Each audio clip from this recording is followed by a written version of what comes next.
The Galactic Council chamber hummed with bioluminescent light as Ambassador Velthar of the Kurin Collective addressed the assembled species. His translucent form pulsed with anxiety, each ripple broadcasting his distress to the 47 civilizations present. "The Krell Armada approaches the neutral zone," Velthar announced, his voice carrying through the chamber's atmospheric processors. "They demand tribute from all border worlds. We have 72 standard cycles to respond, or they will begin their conquest." Murmurs of fear cascaded through the chamber. The Krell were known throughout the galaxy as unstoppable conquerors, their chitinous warriors bred for combat in low-gravity environments where most species became helpless. Their empire had swallowed 12 civilizations in the past century alone. "We must negotiate," clicked Representative Shakea of the insectoid hives. "Perhaps we can offer them resources instead of sovereignty." "The Krell do not negotiate," countered Chancellor Droven, his feathered crest flattening in resignation. "They are apex predators from a 0.6 gravity world. In ship-to-ship combat, they are unmatched. Our security forces move like slugs compared to their warriors." Velthar's form dimmed. "Then we have no choice but to—" "If I may interrupt," a new voice cut through the chamber speaking in surprisingly fluent galactic common. "We might have a solution." Every sensor and optical organ in the room turned toward the newcomer. The being stood on 2 legs at the rear entrance, having somehow bypassed 3 security checkpoints. It wore a strange fabric covering and carried no visible weapons. Yet something about its posture suggested coiled readiness. "Identify yourself," Velthar demanded, his form flushing orange with alarm. "Captain Sarah Chen, representing the Terran Diplomatic Corps," the creature said, walking forward with a peculiar bipedal gait that seemed inefficient yet strangely fluid. "We've been observing Council transmissions for the past 6 months. We'd like to offer our assistance." "Terran?" Chancellor Droven's translator struggled with the unfamiliar term. "We have no record of your species in the galactic database." "That's because we're new," Sarah said, reaching the central platform. In the chamber's standard 0.8 gravity, she moved with unsettling ease. "Our world is called Earth. We achieved faster-than-light travel about a year ago." Shaka's mandibles clicked in what passed for laughter among her kind. "A year? Hatchling species should not concern themselves with matters of war. The Krell would crush you before you understood what happened." Sarah's facial features rearranged into what her species called a smile. "Maybe, but we'd like to try. We've studied your records on the Krell. They're impressive fighters in low-gravity environments, yes, but they've never encountered a species from a death world." "Death world?" Velthar's form pulsed with confusion. "What classification is that?" "It's what we call our planet," Sarah explained, pulling out a datapad. "Earth has 1.0 gravity, considerably higher than galactic standard. Our atmosphere is 21% oxygen, which I understand is toxic to most species at such concentrations. We have extreme temperature variations, violent weather systems, abundant predators and diseases that would terrify most civilizations. Evolution made us to survive the unsurvivable." The chamber fell silent.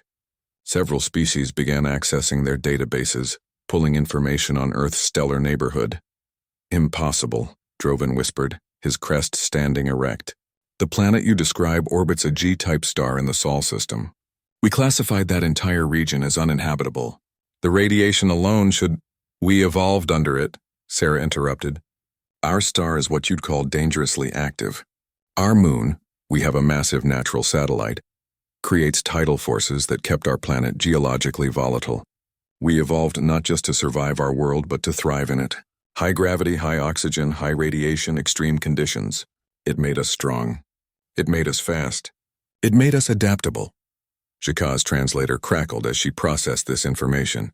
"You are saying your species is naturally suited for combat in conditions that would cripple most civilizations?" "I'm saying we grew up in those conditions," Sarah replied. "Every human child learns to function in full gravity from birth. Our bones are dense, our muscles are powerful relative to our size, and our endurance is extraordinary by galactic standards. We heal quickly, we adapt rapidly, and we're very, very stubborn." Velthar began to understand. "You are offering to fight the Krell." "We're offering to negotiate first," Sarah corrected. "But if negotiation fails, yes, we'll fight. Humanity has extensive experience with conflict, perhaps too much." We've been fighting each other on our death world for millennia. We understand war in a way that most peaceful civilized species don't. This is madness, Droven protested. You are one ship, one representative from an unknown species. What can you possibly— We're not one ship, Sarah said quietly. We're 50 ships holding position just outside your system. Frigates, destroyers, and 3 carriers, each crewed by humans who grew up in conditions that make this chamber feel like a vacation resort. Each trained in combat doctrines developed over 10,000 years of continuous warfare on the most dangerous planet in this sector. The chamber erupted in shocked communication, 50 warships appearing without detection, from a species unknown to galactic civilization. It was unprecedented. Show us, Velthar demanded. Sarah tapped her datapad. Holographic displays materialized throughout the chamber, showing sleek vessels bristling with weapon systems the Council's sensors couldn't even classify. In one display, humans moved through a training facility in full Earth gravity, their movements precise and powerful. The Krell are adapted to 0.6 gravity, Sarah continued. In ship-to-ship combat at standard galactic gravity, they dominate because they're stronger and faster than anyone else. But our standard gravity is 1.0. To us, your 0.8 standard feels light. The Krell's 0.6 advantage? We'll barely notice it. She pulled up tactical analyses. Their warriors are unmatched in close combat because they move quickly in low gravity. But we've been studying the footage from their conquests. By our standards, they move in slow motion. Our reaction times are faster. Our strike force can operate in any gravity from 0.1 to 2.0 without significant performance degradation. Jakka leaned forward, her entire posture changing. You are saying you are apex predators from a world that makes the Krell homeworld look gentle? I'm saying that on Earth, humans aren't even the only apex predators, Sarah replied. We share our world with creatures that would give the Krell nightmares. And we domesticated some of them. Velthar's form cycled through several colors as he processed this. What do you want in exchange for this assistance? Membership in the Galactic Council, Sarah said simply. Trade agreements. Cultural exchange. We're not conquerors, we've had enough of that among ourselves. We want to join the galactic community. But we also won't stand by while bullies threaten peaceful civilizations. That's not who we are. Chancellor Droven stood slowly. And if the Krell refused to negotiate? Sarah's smile returned, but this time it showed teeth. A gesture that sent instinctive alarm through every prey species in the chamber. Then they'll learn what every empire on Earth eventually learned. There's always someone tougher. And today that someone comes from a little blue marble that made the impossible possible. The Council voted unanimously to accept Earth's offer. 3 days later, when the Krell Armada arrived, they found human destroyers waiting. The Battle of Velthar's Gate lasted 17 minutes.